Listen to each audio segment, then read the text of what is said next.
ديني الإسلام ديني الإسلام انڈونیشیا کے شہر بندہ اچے کی سب سے بڑی مسجد میں دعوت اسلامی کی مرکزی مجلس شورا کے نگران مولانا محمد عمران اتاری کی مقامی عاشقان رسول اور ذمہ داران دعوت اسلامی کے ہمراہ حاضری ہوئی۔ اس موقع پر نگران شورا نے مدنی خبروں سے گفتگو کرتے ہوئے بتایا، انڈونیشیا کے شہر بندہ آچے کی اس مسجد میں ہوں جس کا نام مسجد بیت الرحمن ہے۔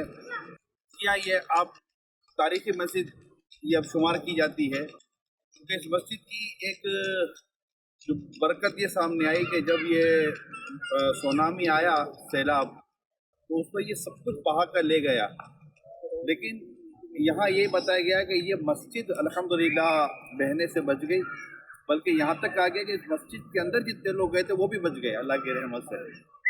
اللہ پاک کا بڑا کرم ہے کہ اس مسجد کو اللہ پاک نے یہ برکت دی ہے کہ اس مسجد کو بھی اللہ پاک نے بچایا اور اس مسجد کے اندر داخل ہونے والے کو بھی اللہ پاک نے بچایا۔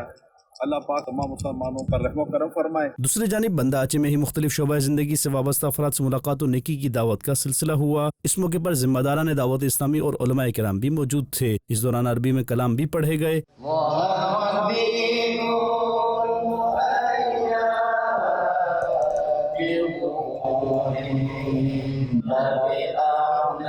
اور اختتام پر نگران شورا نے دعا بھی کروائی۔